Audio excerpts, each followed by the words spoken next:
This is an overview of the CNG conversion of a 2010 Toyota Tundra pickup. It's a 5.7 liter V8 by SkyCNG.com.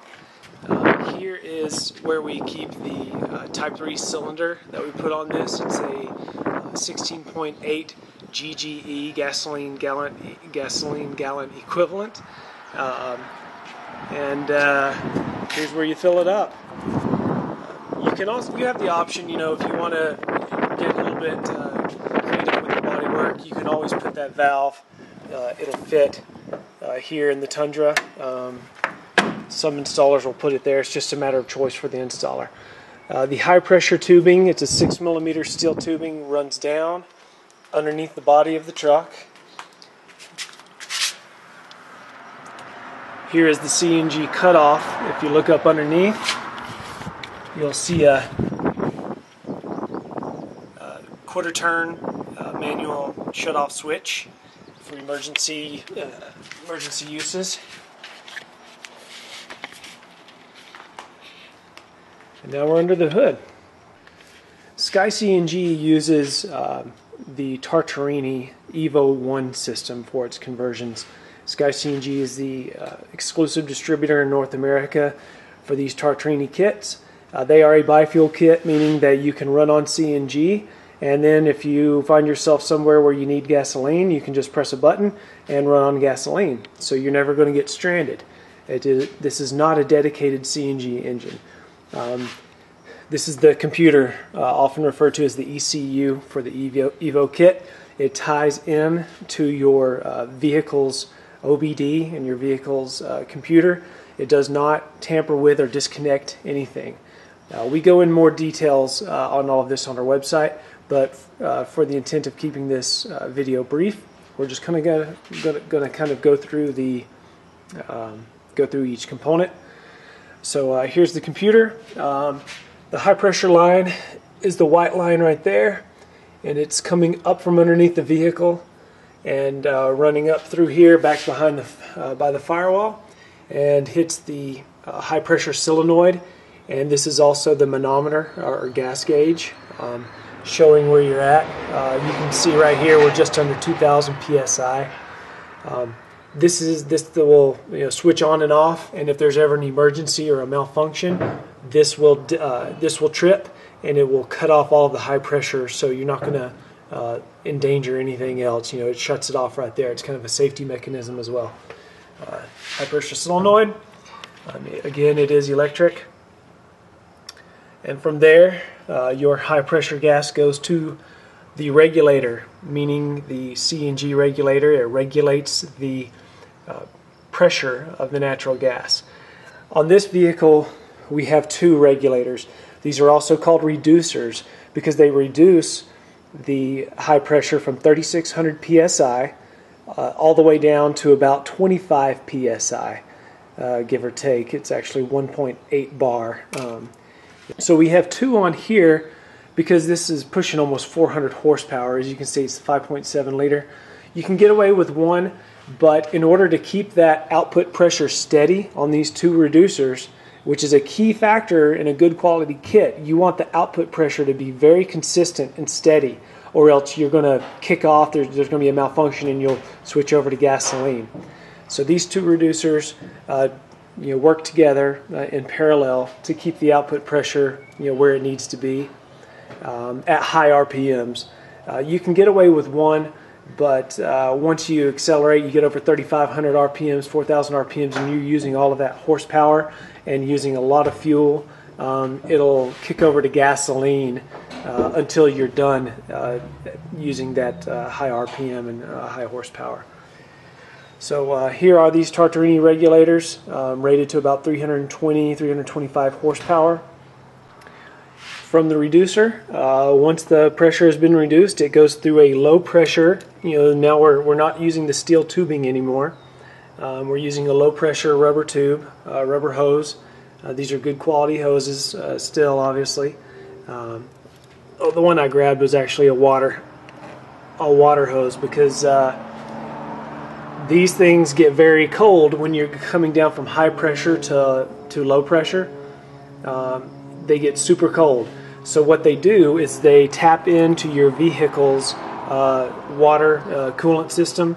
So it uses essentially the radiator fluid, and it cycles through this reducer and obviously this reducer as well. So you have tubes coming in that are connected, and it keeps it warm. You don't want this thing freezing up for obvious reasons, so it uses that water to do that.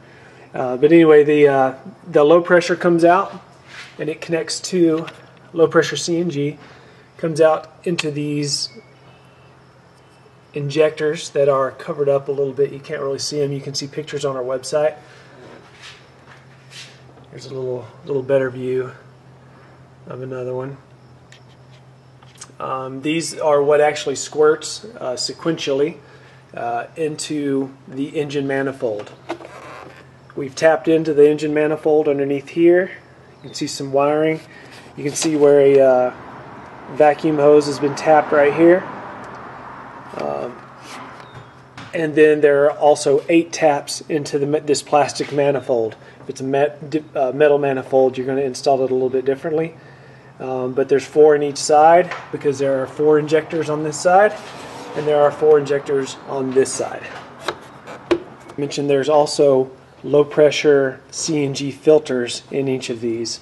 You have a high pressure filter as a part of the solenoid, and there are also filters built into the reducers, and then there are separate low pressure filters. There's one here, and then there's another one back in the back compartment, just to keep the CNG clean. Some compressors and pumps, some fuel stations in North America are dirtier than others, so you want to keep it clean for obvious reasons. There's the other filter. These are obviously maintained and replaced every 40, 50,000 miles, give or take. Our system reminds you when maintenance is due. This is the map sensor. Helps everything run, again, without getting too technical in this video. These are just some gas hoses that help monitor the pressures and everything, and this is connected to the ECU as well to make sure everything is regulated. This Evo software, this is state-of-the-art by Tartarini. This is proprietary to them. It has multiple points throughout this system where it reports back how everything is running, multiple data points. Other systems on the market only have a single data point. Another difference in the Tartarini system is these regulators. These are dual stage regulators. Single stage is very common. It is still in use. I'm not sure why, because when you're coming down from 3600 psi to 25 psi, it's just too difficult to do with a single stage reducer. You can't do that and maintain a constant steady output, which is what you've got to have. You've got to have that steady output. Moving to the interior of the vehicle, this is really the only big change. You can see the Tartarini switch. I will turn on the vehicle and we'll show you how it lights up, and it's just a simple LED gauge.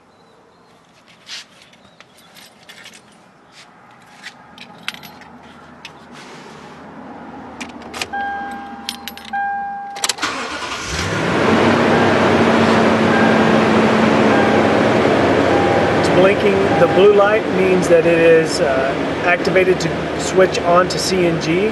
So the vehicle is running now, and the blue light is blinking fast, so that means it is ready to engage over to natural gas.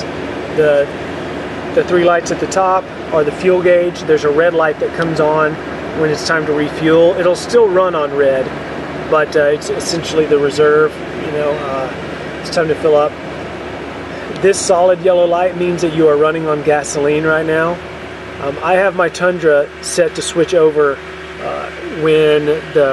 obviously when the proper temperature is reached with the engine, because if it's not warm, you're not going to have warm water going through the reducer, which is imperative.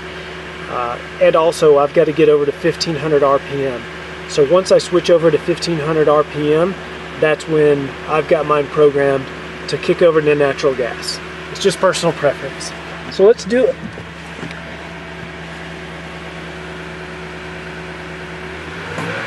Give it a click.